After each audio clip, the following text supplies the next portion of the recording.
These provide a comforting illusion of meaning. This is the human condition. We desperately want to feel there's an organizing force at work in our bewilderingly complex world. And in the irrational mindset, if you believe in the mystical pattern you've imposed on reality, you call yourself spiritual.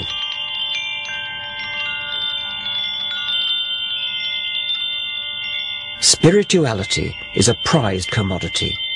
The media tell us to respect spiritual souls and their apparently deep insights.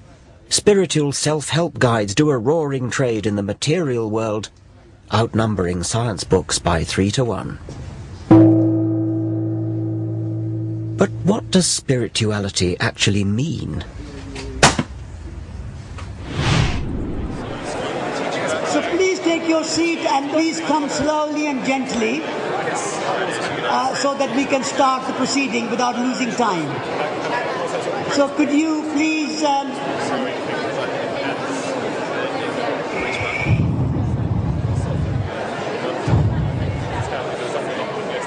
Satish Kumar is the editor of Resurgence, an ecological magazine at the sandal-wearing end of the Green Movement, and he counts amongst his many fans Prince Charles and the Dalai Lama. I represent the entire history of evolution. I was present in the beginning, the first Big Bang, and I'll be here for billions of years to come. But isn't Satish's spirituality just about imposing yet another superstitious false positive? World is made of two elements. One element is visible element. The other aspect of creation is invisible dimension, things we cannot see.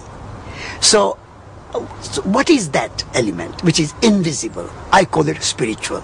When you go in a room, you say there is a good feeling here. There's a spirit of the room. Well, now you've changed to something rather different. The spirit is a very big and very holistic and very inclusive word. It is not defined in a one particular way.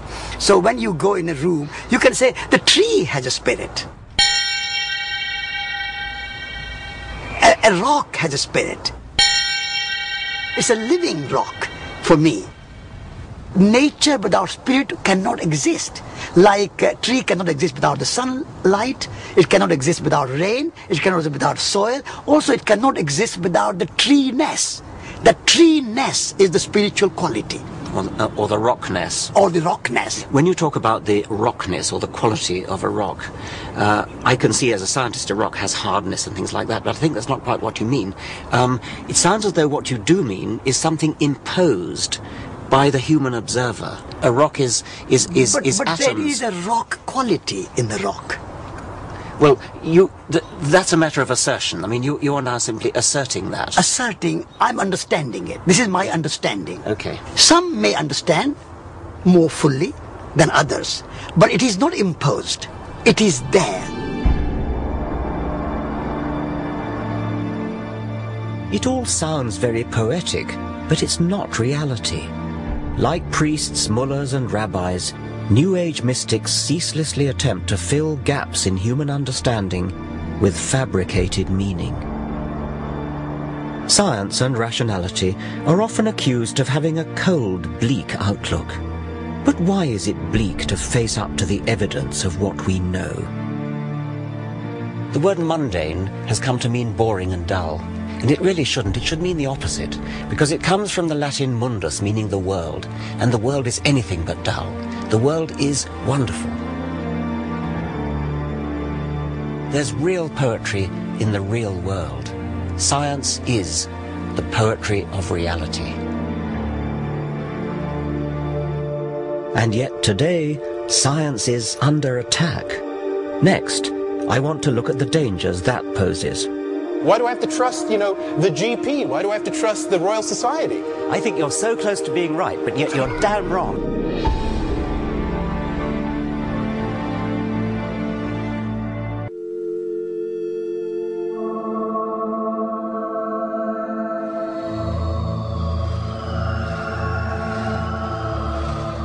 In the last 50 years, science has put a man on the moon, cloned a sheep, decoded the human genome.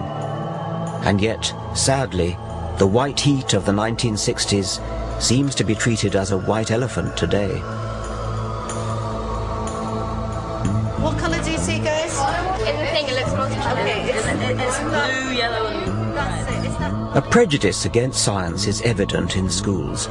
Physics A-levels have halved in the last 25 years, chemistry fallen by more than a third.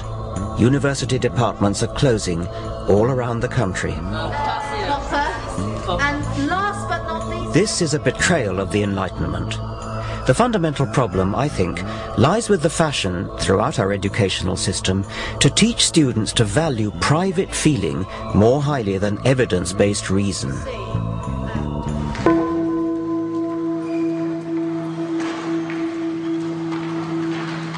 This is rooted in the postmodern relativist agenda.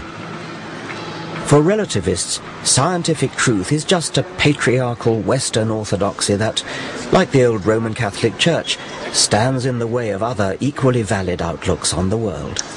With things like the paranormal, the drive for alternative medicine, all these kinds of movements away from the orthodoxy in science, I see it a lot as like the Protestant Reformation was vis-a-vis Roman Catholicism. Internet, in a way, is kind of functioning as a kind of information source, very much like the printing press did in the 15th century and 16th century, that is in a sense empowering people to sort of look up stuff for themselves in terms of different kinds of treatments and things like that, and in a way not trusting the experts anymore. Well, look, why do I have to trust, the GP? Why do I have to trust the Royal Society? I think you're so close to being right, but yet you're damn wrong. You're absolutely wrong. I would like to take that ball and run with it in a different direction. Yes, we want to question authority. We don't want to say, because this person is the president of the Royal Society, therefore what he says is right. We've got to go back to the evidence and find out what is actually true. The problem is, of course, people may look at the same evidence and then reach a somewhat different conclusion from what the head of the Royal Society reached. And so they will say, well, look, I looked at the evidence too, and I'm not persuaded by this. That's where you start getting a kind of an opening up of science.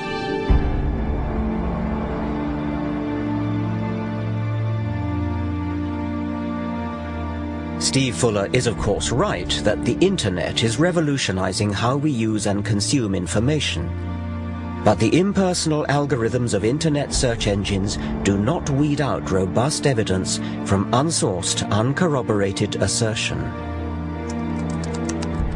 Wikipedia World presents both great opportunity and huge danger. Paranoid conspiracy theories circulate unchallenged. Sometimes they're relatively harmless, like the rumor that NASA faked the moon landings, which is a bit of a joke because the evidence for going to the moon is so strong. But how about the malicious and utterly unfounded rumor that 4,000 Jews were tipped off by Israeli agents not to go to work in the World Trade Center on 9/11? It's one of the nasty lies circulating as truth in the blog community of racists and religious fundamentalists. Now such people can find each other anywhere in the world instantly, whipping up scares and reinforcing their paranoia and delusions. As evidence is devalued, even medical progress has become a target. Her lungs had gone into spasms. She was vomiting. Hundreds of families blame the MMR vaccines for autism, brain damage and meningitis. When one report, now widely discredited, wrongly linked MMR vaccine with autism, an innuendo circulated that the establishment was conspiring to risk our children's health. It led to hundreds of thousands of parents failing to protect their offspring from the threat of measles, a serious disease that, in Afghanistan, kills 35,000 people a year. This is the world of private hunches and no respect for evidence. Reason has built the modern world. It is a precious but also a fragile thing, which can be corroded by apparently harmless irrationality. We must favor verifiable evidence over private feeling. Otherwise, we leave ourselves vulnerable to those who would obscure the truth.